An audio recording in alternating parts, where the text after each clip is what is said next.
আসসালামু আলাইকুম আমার ভাই বোনেরা, তোমরা সবাই কেমন আছো? আশা করি আল্লাহর রহমতে ভালো আছো। আলহামদুলিল্লাহ, আমিও ভালো আছি। রাতের আঁধারে শিয়ালের হাউমাউ ডাক আর আমাদের গ্রামীণ রান্না সব কিছু মিলিয়ে রয়েছে আজকের এই ভিডিও। বাড়ির বাচ্চাদের আবদারে এই রাত্রিবেলা আজ আমাদের রান্না করতে হলো গরুর মাংসের তেহেরি। তেহেরি রান্না করার জন্য সুমা ভাবি মশলাগুলো বেটে দিচ্ছে।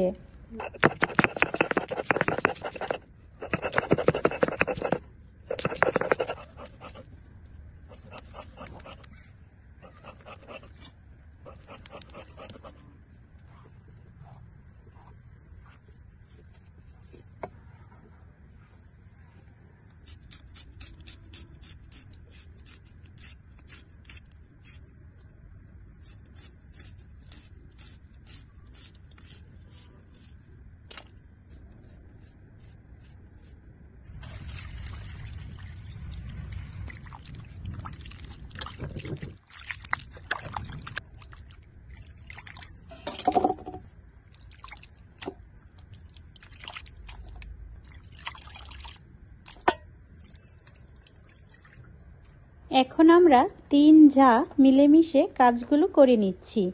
আমি পেঁয়াজ কুটে নিচ্ছি, ওইদিকে সুমা ভাবি মশলা বেটে নিল, আর এদিকে বড় ভাবি মাংসগুলো পরিষ্কার করে ধুয়ে নিচ্ছে। তেহেরিতে দেওয়ার জন্য সুমা ভাবি আর বড় ভাবি গাছ থেকে কাঁচা পাকা মরিচ তুলে নিচ্ছে।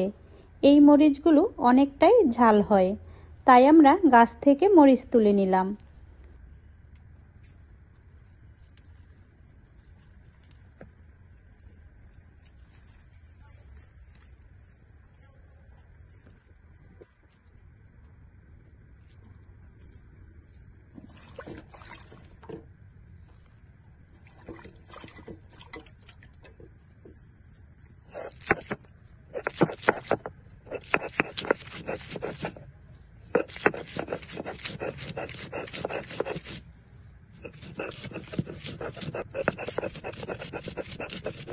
সুনসান রাতের পরিবেশে আমার এই ছোট্ট বাড়িটা দেখতে অনেকটা সুন্দর দেখাচ্ছে।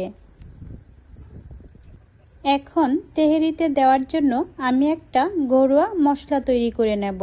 নিয়ে নিলাম 20-25টা গোলমরিচ, আর নিয়ে নিলাম 10-15টা এলাচ, তারপর দিয়ে দিলাম 8-10টা লং, আর দিয়ে দিচ্ছি জয়ত্রী, সাথে একটা জয়ফল, আরও দিয়ে দিলাম শাহি জিরা। তারপর মশলাটা খুব ভালোভাবে গুঁড়ো করে নেব।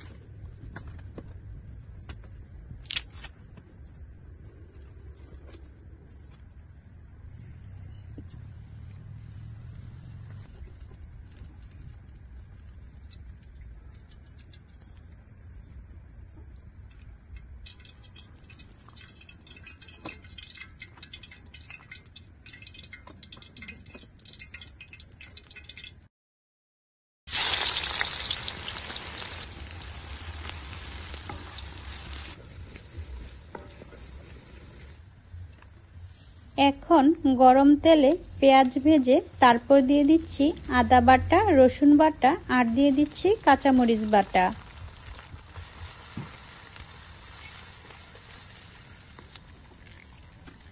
এখন যে মশলাটা গুঁড়ো করে রেখেছিলাম সেই মশলাটা দিয়ে দিলাম, আর দিয়ে দিলাম খানিকটা পানি, সাথে কিন্তু ধনিয়ার গুঁড়াও দিয়ে দিয়েছিলাম। এখন তেহেরির মজাটা আর একটু বাড়ানোর জন্য একটু টেস্টি সল্ট দিয়ে দিচ্ছি। যদিও টেস্টি সল্ট খাওয়া ভালো না, তবে অল্প পরিমাণেই দিয়েছি। আর দিয়ে দিলাম লবণ, সাথে আবার কিছু গোটা গরম মশলাও দিয়ে দিচ্ছি।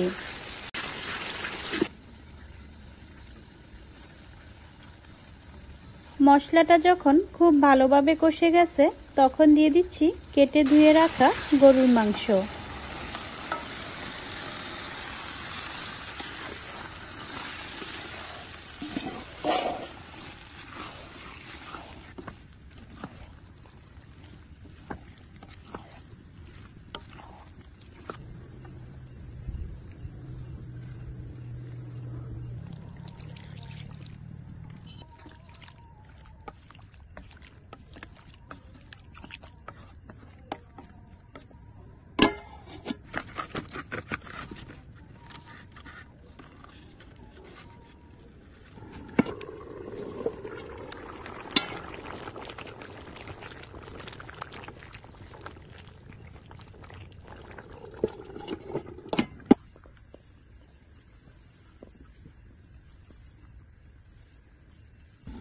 মাংসগুলো যখন হাফ সিদ্ধ হয়ে গেছে তখন 2টা দেশি টমেটো কুচি করে দিয়ে দিলাম। এখানে কিন্তু টমেটোর পরিবর্তে টমেটো সস দিলেও খেতে অনেক ভালো লাগে। তারপর দিয়ে দিলাম একটি তেহরির মশলা। তেহরিটা যদিও সরিষার তেল দিয়ে রান্না করতে হয়, কিন্তু সরিষার তেল দিয়ে কিছু রান্না করলে তোমাদের ভাইয়া খেতে বেশি পছন্দ করে না, তাই আমি সরিষার তেল দেইনি। মাংসগুলো যখন 4 ভাগের 3 ভাগ সিদ্ধ হয়ে গেছে আর পানিটা শুকিয়ে গেছে, তারপর দিয়ে দিচ্ছি পরিষ্কার করে ধুয়ে রাখা চিনি গুঁড়া চাল।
রাত্রিবেলা আমরা বসে রান্না করছিলাম আর শিয়ালগুলো আমার বাড়ির চারপাশ দিয়ে ঘুরছে আর ডাকাডাকি করছে। প্রতিদিনই কিন্তু আমাদের এদিকে শিয়াল ডাকাডাকি করে। তোমাদের কার কার এলাকায় এমনভাবে রাত্রিবেলা শিয়াল ডাকাডাকি করে কমেন্টসে লিখে যেও। এদিকে আবার আমাদের তেহেরিটা রান্না করা হয়ে গেছে। রান্না শেষে কিছু পেঁয়াজ বেরেস্তা উপরে দিয়ে ঢাকনা দিয়ে ঢেকে কিছুক্ষণ দমে রেখে দিয়েছিলাম। তারপর আবারও ঢাকনাটা খুলে তেহেরিটা হালকাভাবে নেড়ে দিচ্ছি।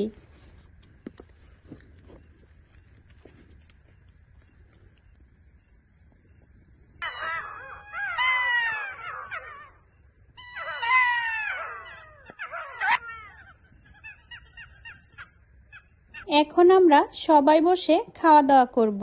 আর এখানে কিন্তু আমাদের একটা ভুল হয়ে গেছে। আমি যখন ভিডিও এডিট করছিলাম তখন আমার মনে হলো আমি যদি কিছু খাবার একটি বাটিতে নিয়ে ক্ষেতের মধ্যে দিয়ে আসতাম, তাহলে হয়তোবা আমরা চলে যাওয়ার পর শিয়ালগুলো এসে খেয়ে যেত।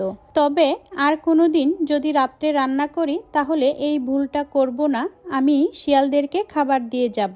তো ভিডিওটা আজ এই পর্যন্তই। দেখা হচ্ছে পরবর্তী গ্রামীণ কোনো রান্নাবান্না নিয়ে। সে পর্যন্ত আল্লাহর রহমতে সবাই ভালো থেকো, সুস্থ থেকো। আল্লাহ হাফেজ।